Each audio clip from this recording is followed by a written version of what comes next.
Welcome to Module 6 of the Self-Directed Employment Planning Training. This module is called Your Employment Support Planning Team. My name is Colin. I am a self-advocate from Madison, Wisconsin. I will be your narrator for this module. In this module, you will learn about the people who can be part of your employment planning team and help you with the steps of finding, learning, and keeping a job.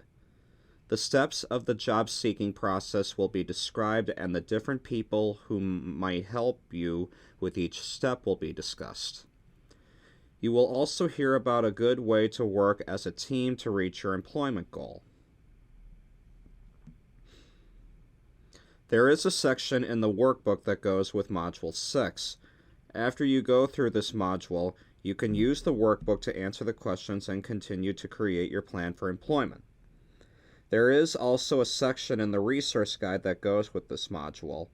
If you have not downloaded the workbook or resource guide yet, click on the Resources tab on the right-hand corner of the screen to download the workbook before you go through this module. You may be wondering who will be involved in helping you get a job. As you begin your employment planning process, one of the first things you will want to do, and you may have already done this, is decide who will help you with the steps in employment planning. Everyone's support team is different. Some people have parents or other family members who are very involved in their life, and some people do not. Others are still in school and have one or more teachers assisting them. If you are near high school graduation or you are new to adult services in Wisconsin, then you will probably want to visit the Aging and Disability Resource Center in your area to talk to a specialist about resources available to you. Even if there are waiting lists for some services in your area, that does not mean you cannot pursue employment goals. You and your team might need to be more creative in the planning process, but creativity can be good. Think about members of your family and your friends. Sometimes people believe that only paid professionals, or those who work in the field of disability services, can provide the help and support they need to plan for and get a job. This is not the case. People who know you best can be very helpful to you when you are deciding what type of work you want to do. They can give ideas, support you to express yourself, and help you advocate for what you want and need. These important people can be friends or family members. Family and friends might also have great connections in the community to employers. Maybe you have a family friend or neighbor who has lots of connections in the field of employment that interests you. Those connections can help you explore careers or get a job. If you are starting your own business, you might need help with business planning, graphic design, or bookkeeping. People you know might be connected to people who can help you. Lots of people with and without disabilities use family and friends to learn about job openings, meet potential employers, and start businesses. Some people work with the Division of Vocational Rehabilitation, often called just DVR. If you work with DVR, you will be assigned a DVR counselor.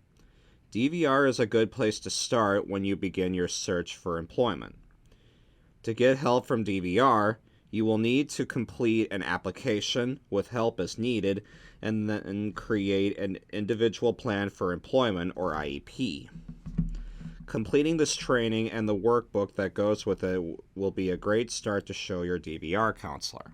There are many other places where you can seek help from professionals or people who work in the field of assisting people with disabilities to get jobs. There are people who work at employment support agencies. These people are often called job developers, job coaches, and employment specialists. If you use self-directed supports, you can hire individual supports to help you. You might also be assigned a case manager from a managed care organization or IRIS consultant from an IRIS consultant agency. All of these can work as a team with you on your employment goals. Who you invite to be a part of your employment support team depends on the type of support you need and the services you choose. As mentioned in the previous slide, there are a lot of different types of professionals to help you with your job search process and to meet your employment goal. The main things to know are that your team members should be people who believe in you, people who positively support your goals, and people who are willing to work together with you. In Section 6 of the workbook that goes with this training, there is a place to make the list of people you already have in your life to help you with employment planning, as well as anyone you would like to add. Creating your employment support planning team is an important step on your journey to getting a job. Once you have your list of people written down, then you can start to add information about how each person can help and what they will do. So that people can work together well with you, it is important for everyone on your team to have designated roles. Most team members have specific things that they do with you based on their role in your life or their job descriptions.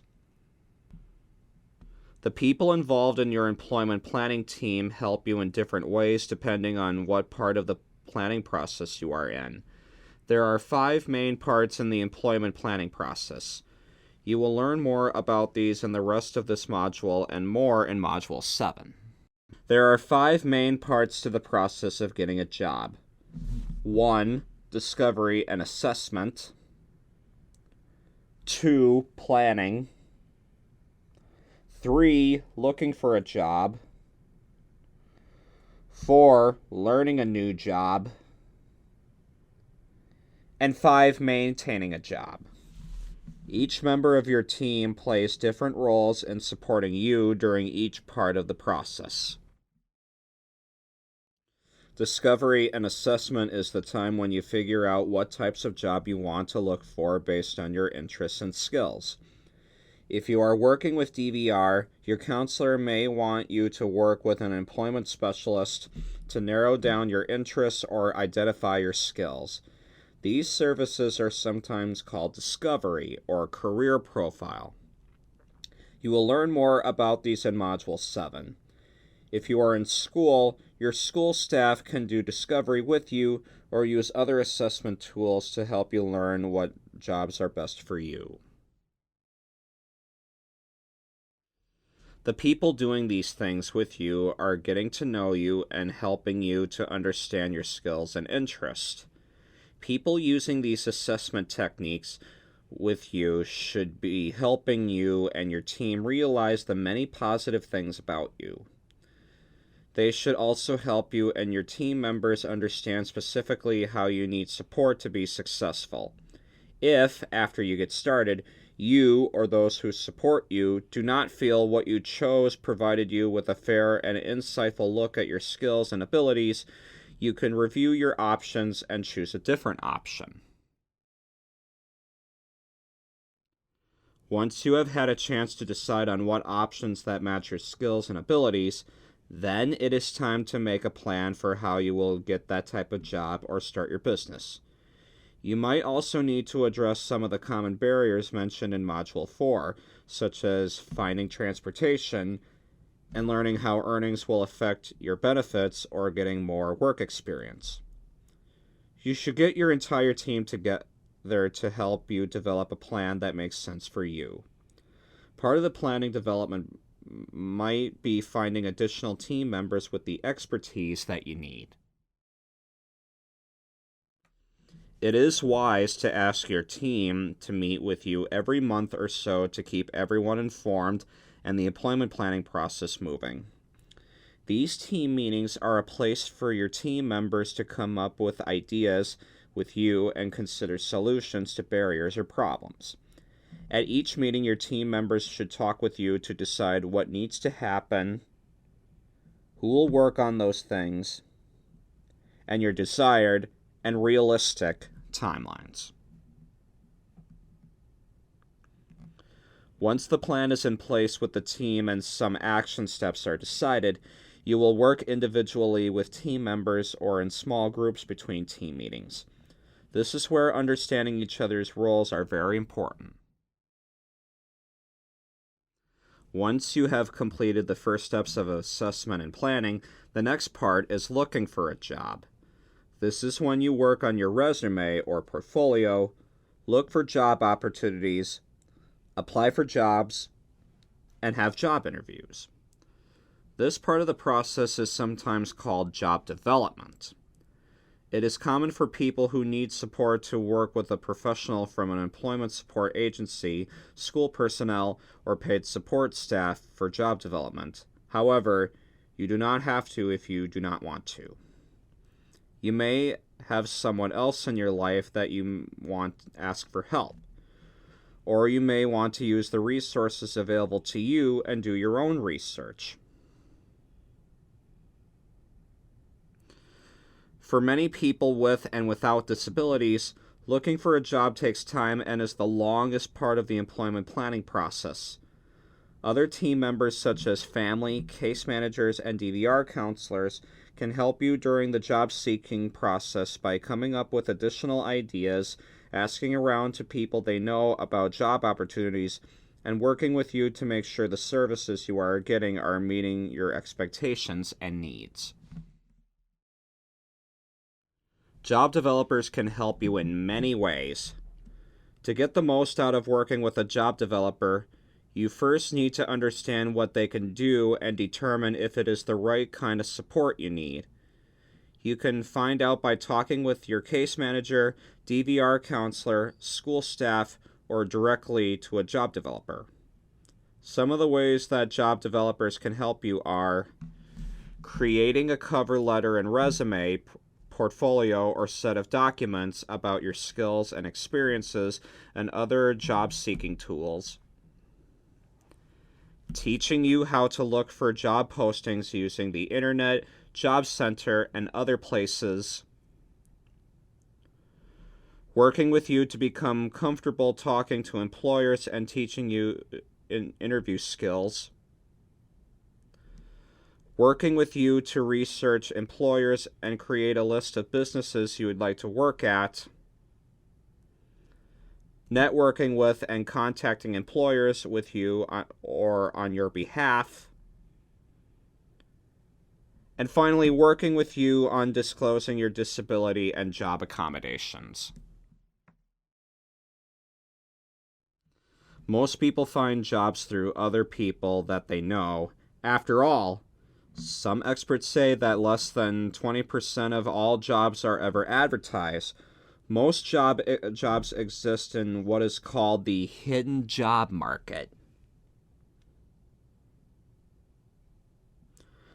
You should consider the people on your team as part of your network of people. All people are connected to other people. That means that everyone on your team should be thinking about who they know, what these people do, and where these people work. These might lead to the connections you need to ask for informational interviews, learn about businesses, and find out about job opportunities.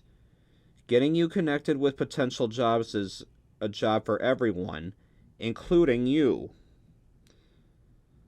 So think about all the people you know, the activities you have been involved in, past job experiences, volunteering that you have done, and any other ways that you have met people who might be able to connect with people about your work interests and your job search. Once you have found a job, there may be details to figure out, such as your transportation, work schedule, training needs, and who will help with your job training. It will be important to continue to meet with your team regularly and work with them to tackle roadblocks so that you can keep moving forward.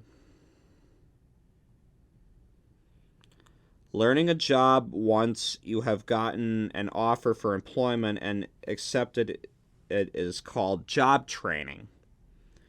People who can help you learn a job are the workplace supervisor, workplace coworkers, or a job coach.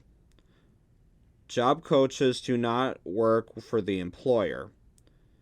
Job coaches can be staff of employment service agencies, school personnel, or someone you hire with resources that may be available to you. Learning a job involves several steps.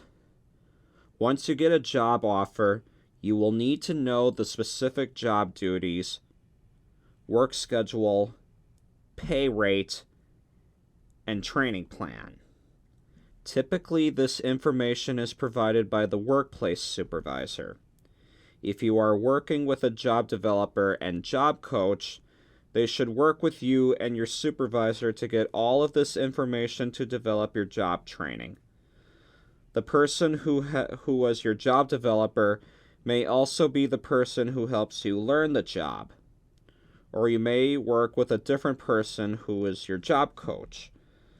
The job coach will work with you and your employer as needed to get information and help you learn your job duties, how you need to complete them, and the schedules and routines required by the employer. Effective job coaches break down job duties into small pieces so that you can learn them at your own pace. The job coach will provide just the right amount of support to you to learn the job. As you learn your job and get better at completing your job duties, your job coach will probably be needed less and less. This means you are becoming more independent at work, which is a good thing. Once you start working, you may encounter problems with transportation, your health, and understanding how earnings are affecting your benefits or other barriers. Your team members can and should continue to help you problem solve so that you can keep your job. The last part of the employment planning process is job stability. This means that you are happy with your job, the employer is happy with your performance, and you are doing the job as independently as expected. This is when the job coach can work with you, your employer, and the rest of your team to develop a plan for cutting back or phasing out of your job training. This may be exciting to you and your team members, or it might sound a little scary. Those are things you should talk about with your team and things that your job coach should take into consideration when working with you and your employer. The end result does not have to be that you do not have any assistance at your job. It may be that your job coach only works with you at the beginning or end of your shift. Or they may only check in with you and your employer to make sure things are going smoothly. Some people get phone call check-ins at work. Some people can connect with a job coach over the computer to get help when they need it. Some people get assistance from coworkers when they have a question or get stuck. Just like other parts of the employment planning process, everyone is different. And the important thing is to have the supports that you need in a way that works for you so that you can be successful at your job.